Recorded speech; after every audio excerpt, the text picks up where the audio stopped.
or rather, it's 8:58, 2 minutes to the top of the hour, just in time for the program tonight.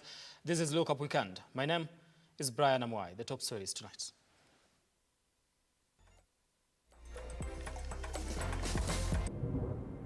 Tonight on Look Up Weekend.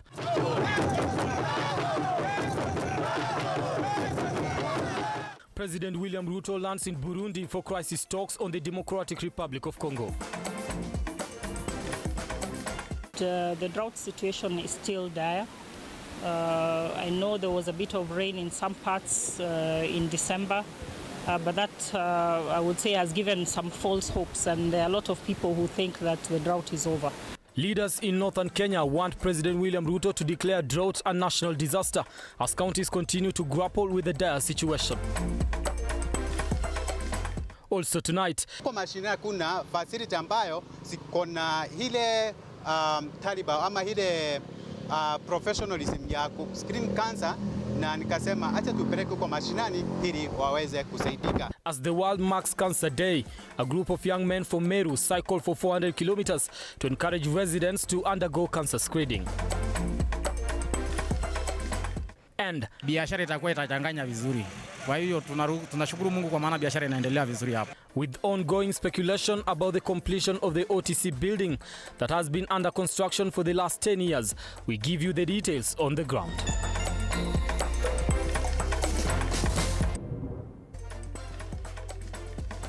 Now on the sign language interpretation desk is Philista Adundo. Now, President William Ruto arrived in Burundi for the extraordinary summit of the East African Community Heads of State.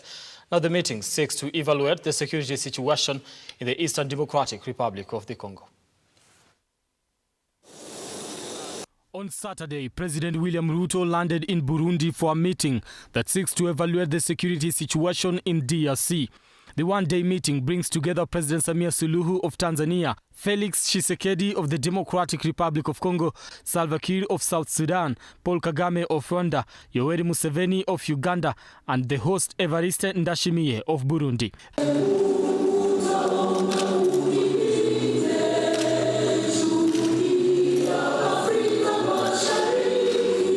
The head of state, through his Twitter, said the DRC have a rare opportunity to take the density of their country into their own hands.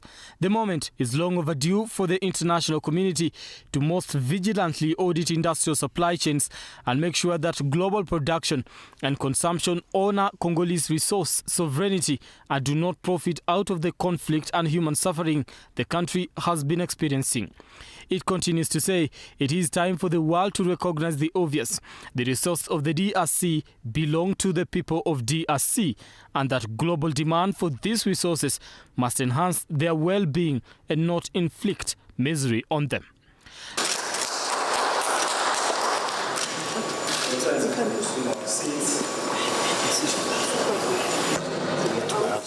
The meeting comes barely 2 weeks after EAC called on all parties in DRC to establish an immediate ceasefire, respect international law, and ensure the safety and security of the civilians in order to enable a peaceful solution to the ongoing conflict. The conflict in the Congo has been escalating with recently attacks on worshippers at a church in Kasindi town, North Kivu on January 15th, leaving several people dead and scores of others injured. EAC Secretary General Dr. Mathuki condemned the attack, calling it a cowardly act.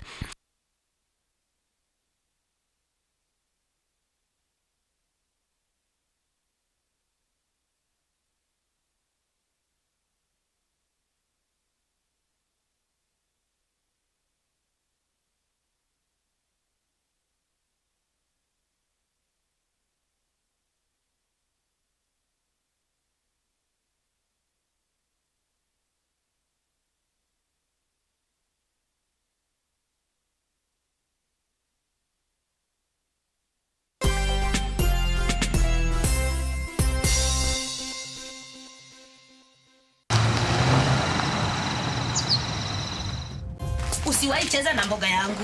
Na unafuata nani? Sikuona ukinifuata. Nimekwambia una shares kwa hii kuku.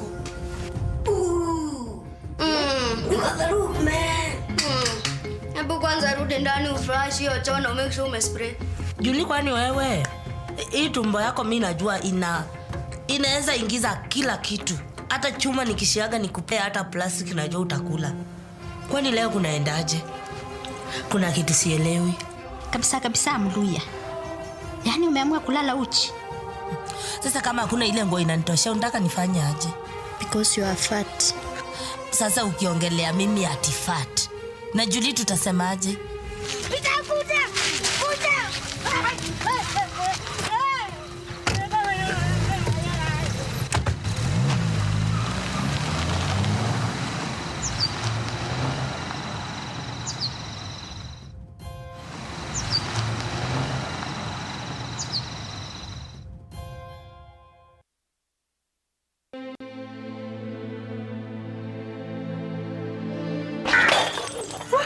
What's that? Na hili ndilo ombi langu kubwa kwako. Nahitaji kumuona. Hii ni riwaya Familia Mbili kutoka Tanga, Tanzania. Mama, taishi na hali ya maskini mpaka lini? Mwanangu, usiseme hivyo. Hakuna mtu aliyeandikiwa kuwa maskini. Adam. I'm pregnant. Na Mombasa, Kenya. Jamal, sina zungumza na wewe. You are just a maid tu wewe. Sawa, mimi ni maid. Lakini nina heshima zangu na wala si dutu. I don't know why I was telling you about this business in the first place. Tuna haki ya kujua kama familia ama hatuna? What nomenclature do they give such a beautiful angel missing in heaven? It happens that I like Malik's daughter. I'm not a flirt, I'm a realist.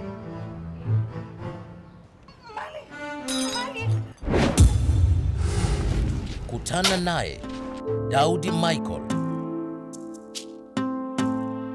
Queen Mwangi, Tekla Mjata,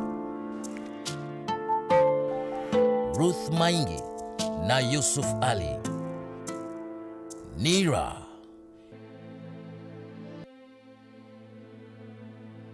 Vera Beauty and Fashion College is focused on being the leading technical and vocational training institute in the region. Our team possesses in-depth knowledge and extensive experience in the industry, offering thorough training in cosmetology, hairdressing, interior design, creative arts, training of trainers, nail technology, and fashion design. With branches in Nairobi, Thika, Meru, Eldoret, and now in Mombasa, our courses ensure that learners are completely equipped with knowledge, competency, and employability skills. Enroll today to be a part of a center of excellence.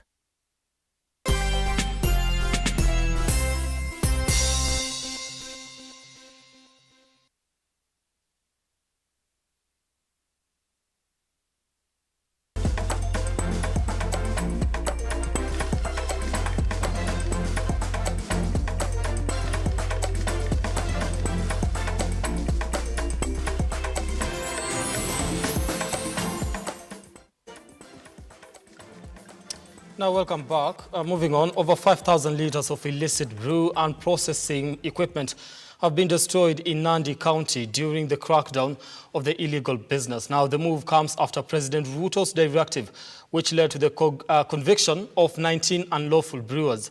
Nandi County Commissioner Herman Shambi has lauded the efforts of administration officers in partnership with the security teams for effecting the president's directive and urged those involved in the illegal business to seek alternative sources of income. Kwa hapa Kabiet ambayo ni Nandi North Sub-County kuweza kudestroy hizi vitu ambazo zilipatikana wakati wa RRI ambayo ni ya kumaliza hizi pombe na madawa ya kulevya kulingana na maagizo ya Mheshimiwa Rais wa Jamhuri. Na washukuru wote ambao walishiriki kazi hii wakiwa maafisa wetu wa ngao, maafisa wetu wa polisi, lakini haya yote yalipelekwa kotini na ndio order imetoka kotini kwamba tunaweza tukadestroy hii paraphernalia. Lakini kando na hayo, wananchi wetu lazima wajue haya mambo ambayo yako hapa. Wanaume, tafadhali tuangalie sana, tunakula mambo mengi sana. Tumeona vitu zinatoka hapo iko shida. Wanaume tujichunge jamani. Kuna vitu huko pombe inatengenezwa kwa njia zingine chafu, mazingira mabaya, nguo zingine mpaka za ndani unakuta zinatoka kwa pombe, haifai. March kuendelea mbele. Serikali tunaanza ule mpango wa Hustler Fund lakini wa ile cooperative ambapo mtu anaweza kupata hata shilingi 50,000 kwenda juu ili watu waweze kujipanga. Kwa hivyo serikali imetoa mianya ya watu kujiendeleza. Vijana wetu na naomba machifu wetu tuzidi kuhamasisha. Juzi matokeo ya mtihani yametoka, sio wote waliofaulu kwenda chuo kikuu. Mwenyezi Mungu ametuumba, asiye na hili ana lile.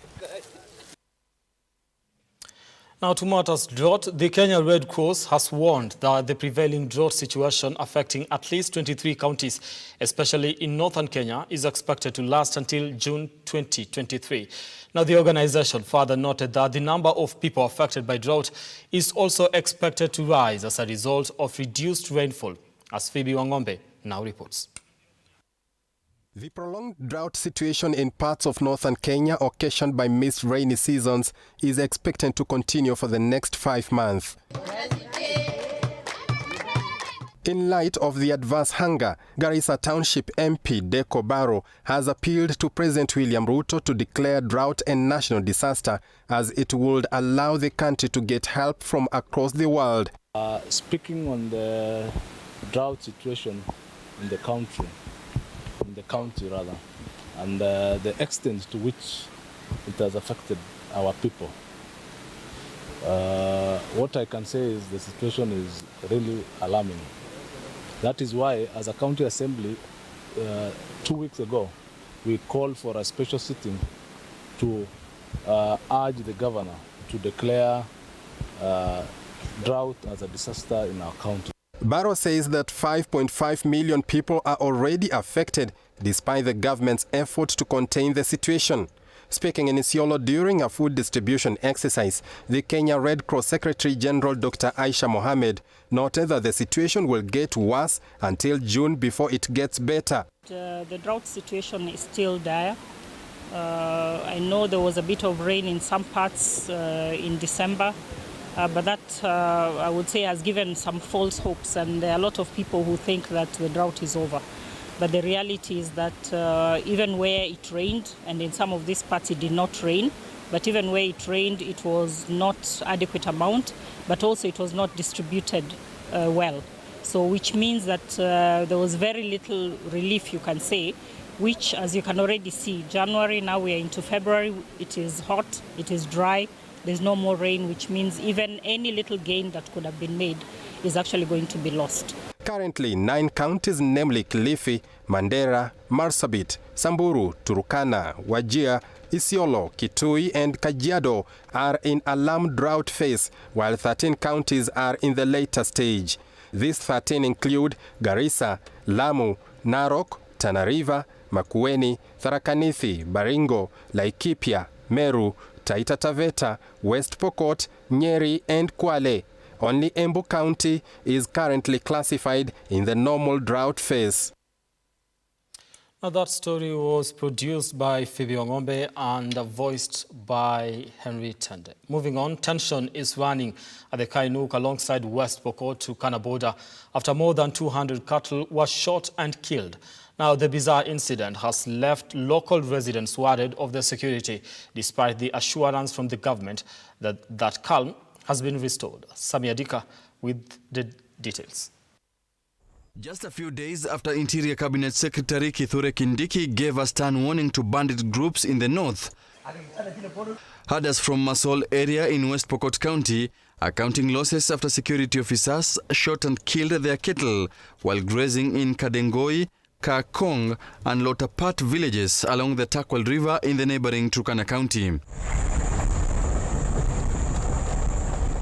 West Pokot County Governor Simon Kachapin and MP Peter Lokachapong of Sigor and his Pokot South counterpart David Kosing have condemned the killing of livestock and accused the police of employing unlawful means to evict herders from the grazing fields. Wahalifu ni wachache, lakini hii mambo ya kuamuka tu asubuhi moja na kusema mpige risasi ng'ombe, na labda umepiga ng'ombe ya mtu ambaye hana hatia, alikuwa anachunga ng'ombe yake.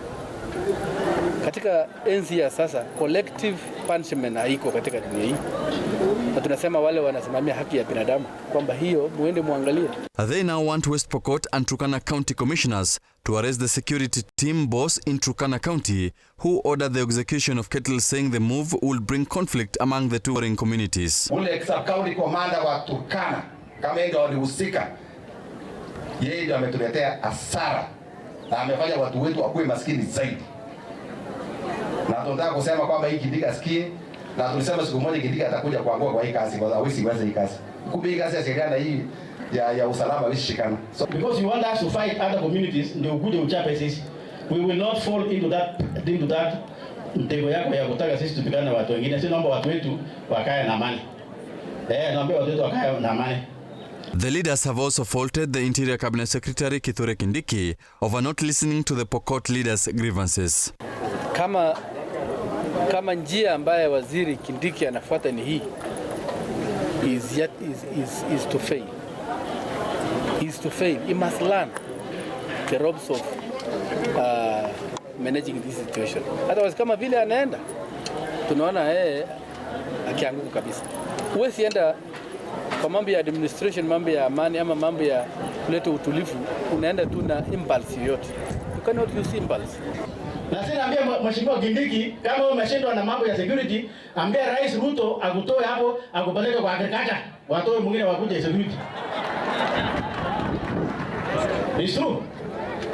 Kwa sababu gani? Kwa sababu sisi tunaongea kama viongozi wa Pokot, lakini hakuna mtu anasikia sisi.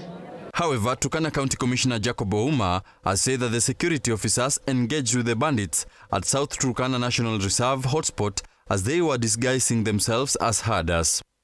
Samedika, Lookuptv.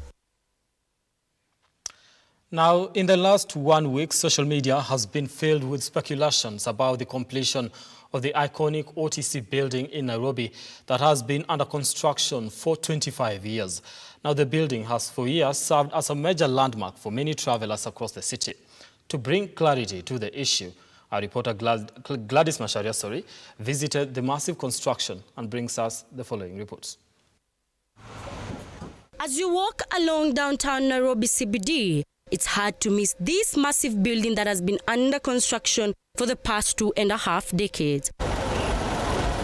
With all the speculation surrounding its completion, I sought to find out if indeed the construction is complete and why there has been a stalemate on its completion.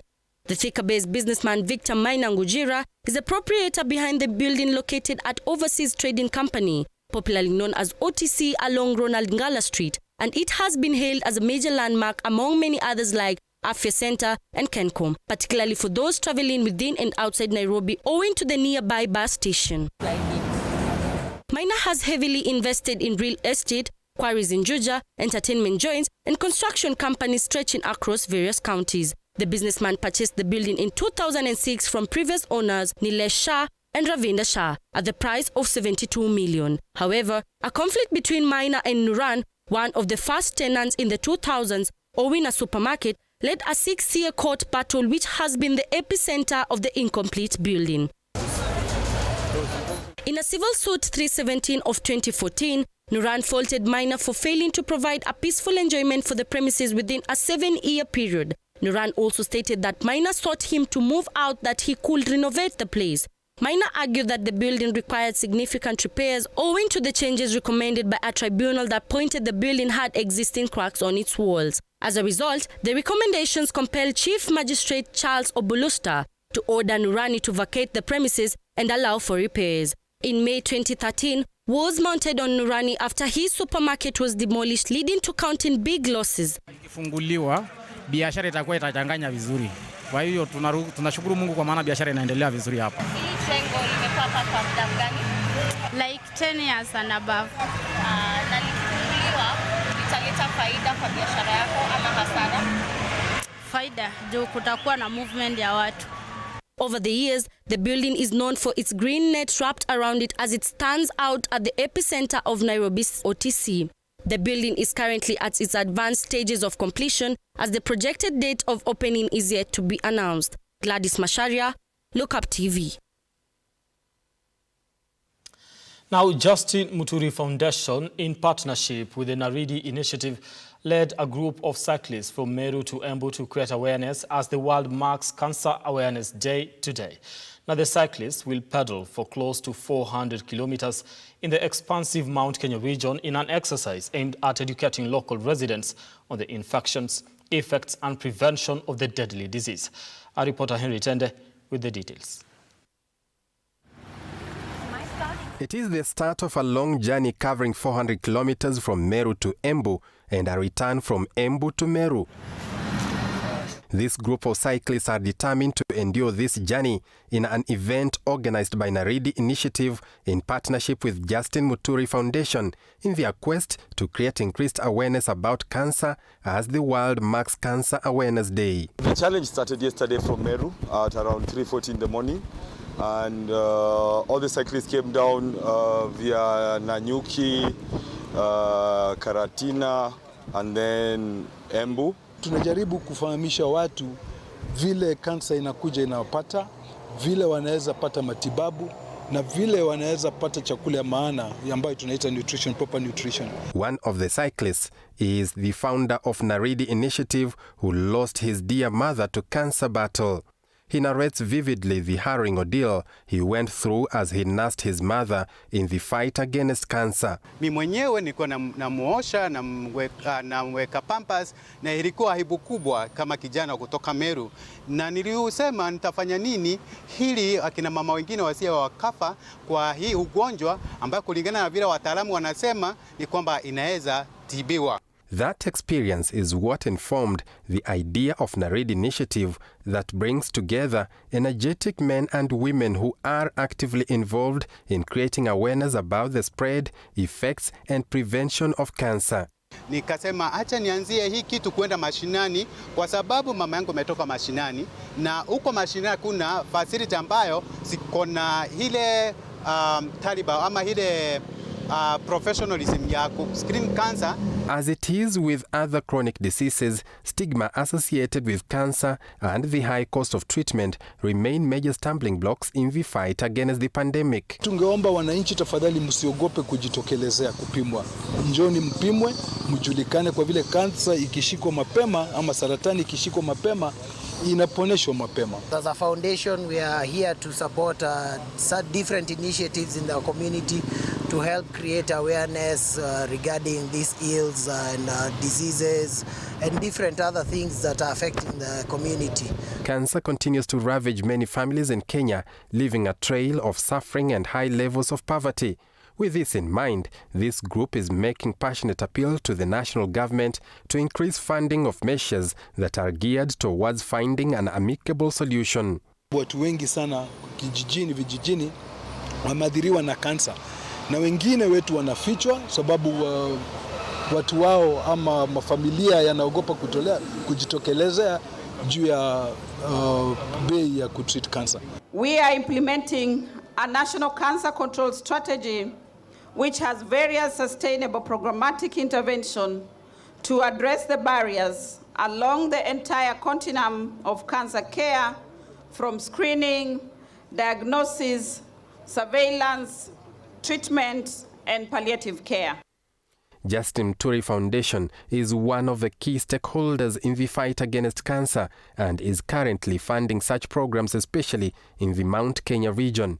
Figures from the Ministry of Health indicate 10 million people are affected by cancer globally. Henry Tende, Lookuptv.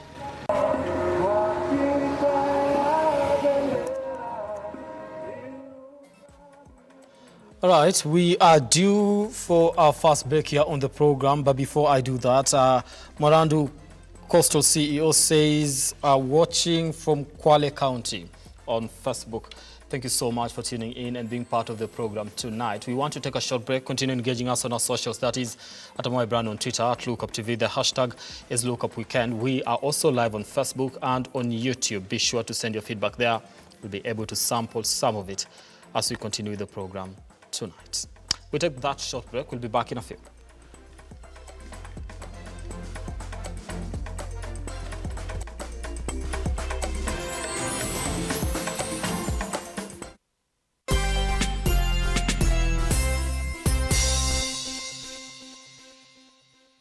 Vera Beauty and Fashion College is focused on being the leading technical and vocational training institute in the region.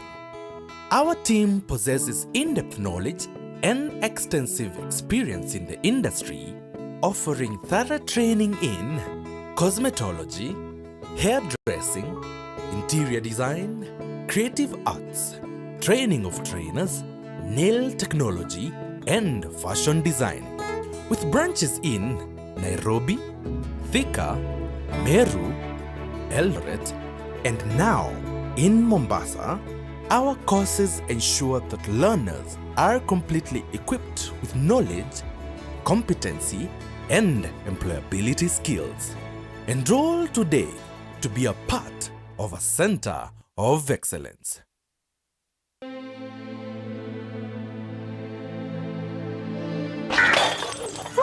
What's that? Na hili ndilo ombi langu kubwa kwako. Nahitaji kumuona. Hii ni riwaya familia mbili kutoka Tanga, Tanzania. Mama, taishi na hali ya maskini mpaka lini? Mwanangu, usiseme hivyo. Hakuna mtu aliyeandikiwa kuwa maskini. Adam! I'm pregnant. Na Mombasa, Kenya. Jamal, sina zungumza na wewe. You're just a maid tu wewe. Sawa, mimi ni maid. Lakini nina heshima zangu na wala si dutu. I don't know why I was telling you about this business. Tuna haki ya kujua kama familia ama hatuna? What nomenclature do they give such a beautiful angel missing in heaven? It happens that I like Malik's daughter. I'm not a flirt, I'm a realist.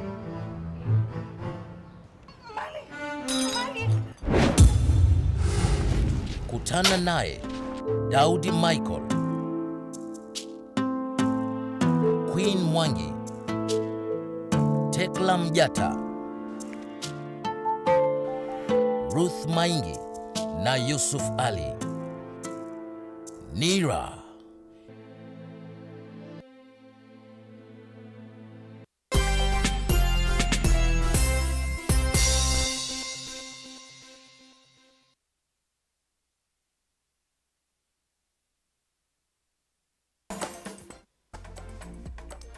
All right, thank you for staying with us here on Look Up Weekend. Moving on, land degradation caused by deforestation and human settlement can turn an environment rich with fortune and beauty to mere memories. Our special feature tonight, our reporter Abigail Chira focuses on a land that once flowed with fresh water and green vegetation, but is now a shell of its former self. Here is that particular story. ELGEYO, a land that once held so much beauty and hope for Kenya and the tourism sector. The escarpment that once offered a range of flora and fauna will soon be a forgotten story if caution is not taken to control the wetlands.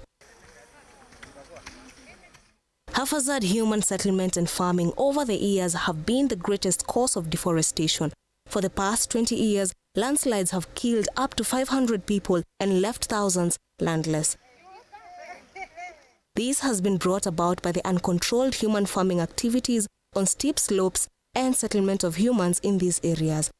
Widespread charcoal burning, which is the second major killer of this escarpment, has caused alarming levels of deforestation that has in turn brought soil erosion, leaving the land bare and dry.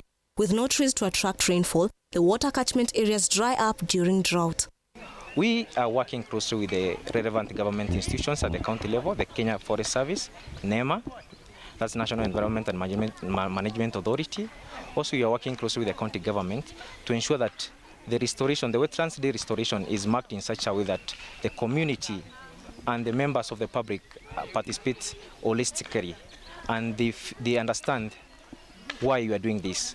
And so the day for wetlands restoration is the slogan is we are targeting to restore wetlands. The government through the Ministry of Environment in ELGEYO says that it will coordinate stakeholders to ensure landscape restoration and other measures on climate change mitigation and adaptation are undertaken. We are saying that your choice, your actions can trigger restoration. And that's why you are working in this community that you can see here at Singore Tree Nursery through the ELGEYO CFA to ensure that we are able to come up with a number of seedlings that will be used in this restoration and rehabilitation processes within ELGEYO Marakwet. The IMARA program under the World Vision specialist in climate change, Dickson Githinji, has stepped up with measures to control this situation. With a plan to plant trees to restore destroyed wetlands, the World Vision has collaborated with schools to plant trees and create awareness to locals on the importance of preserving wetlands. For us, as our IMARA program, we have identified a number of degraded locations within Singore Forest and also in water catchment areas that will be restored.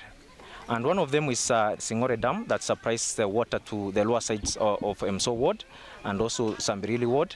And in that area, we are targeting to plant approximately over 300 seedlings that will restore generally the area and also ensure that the water is what the community can be able to get the water, clean water from that area. In Kanyaru's area, West Pokot sub-county, we meet 70-year-old Charles Chemaswat, who explains how he found streams flowing from his farm recently, which the government has rehabilitated to support the local residents. This plenty of water now running was after some time. Otherwise, before that, I was born around 45, 46, around this place. Those early days when I grew up, I was about 15 or something like, or less. There was no water like this. We were just singing borehole, not boreholes. Do you call boreholes? Boreholes are the ones with machines. We were just singing them. Each one has to sing his, and you protect it, because there was no water. But when the insecurity erupted in this place, people have been running out. They go for some time, they come, they go for some time. But the last one, when we went for a long time, that was in 70s up to quite recently. The whole place generated now some woodlands, a lot of grass. And this water, all of a sudden, we found a swamp here, where we were singing the holes. We found a swamp. And that is now what the catchment area is. Githinji, however, says that the IMARA program has been instrumental in silting water from the Kanyaru stream and have also started a program which will see all streams preserved and rehabilitated. Well, it is clear that all hope is not lost for this beautiful escarpment. With a little push and effort to take it back to the globally famed beautiful scenery, Kenya will not only benefit from its food and peace, but also its revenue through tourism. For Lookuptv, my name is Abigail.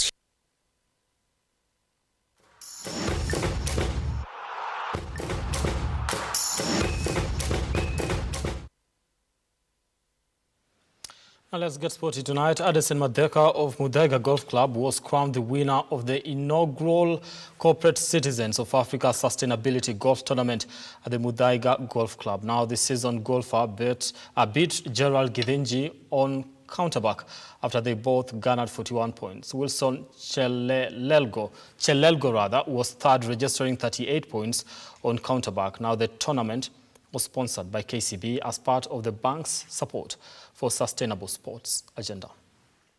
CCA in short, allow me to say that. We drive that agenda based on a 15-point plan or activities. For instance, when we go to KCB and we tell them, get involved in golf, that is one of the 15 points that we have, activities, or get involved in our publication. We have a publication for sustainability coming up as well, all right? And now that drives sustainability awareness amongst our corporate leaders, especially where golf is concerned. Golfing areas, we get a cesspool of leaders, of business leaders. So the reason why we got involved in golf is because then we are able to drive our messaging a bit easier. First of all, let me thank the sponsors for a very well-sponsored competition, very well organized. And also let me also thank the Muthaiga fraternity for arranging the tournament. The course was very well maintained. The greens were also very good. In terms of my game, for the last few weeks, I've been trying to improve my game.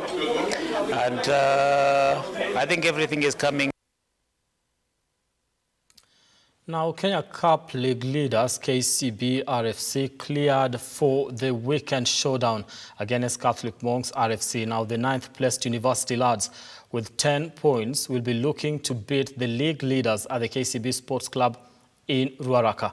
KCB RFC, on the other hand, will be looking to maintain their perfect start into the season that has seen them accumulate the maximum points. Now, the Bankers sit at the top of the standings, followed by the defending champions Cabras Sugar with 34 points after 7 rounds in the current season. Heading towards Catholic University, we take no team for granted, so we are well prepared for it, physically, mentally, and we are in for it. Yeah. This coming weekend, our strategy, we're going for it. Yes, as we came from the previous weekend against Trasmoleos, we've been polishing on our mistakes. Yeah, working more on our game plan and more on physical fitness. Yeah, so we're in for it. We're looking forward to that game. We respect every opponent because for them to be in this level of competition, they deserve to be in it. So we've studied their games, their plays. We know they are a very determined lot, as is usual with the university sides.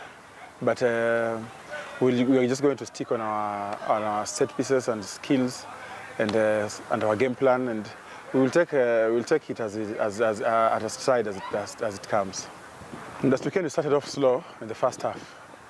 Second half we adjusted and picked up. It was more of a wake-up call. I guess it was more of a mental thing because there's an assumption of after coming from a big win against Mwamba and a break. So I think it affected our after the big win against Mwamba, it affected our momentum. So we quickly got back into the rhythm and managed to win the game. Now we might not change a lot of the lineup, but we are going to make the final decision based on today's training. We'll assess the form, and all coaches will submit in the departmental coaches will submit their preferred lineups, and then we'll discuss with the head coach who will agree on who are the best players to represent the team. We don't promise much, it's just the same another weekend of rugby because we'll just be doing our business, not personal, just business, playing a rugby game, getting the bonus, and getting the L is all that matters as we look at being fresh for the upcoming games, which will be the top of the table clashes.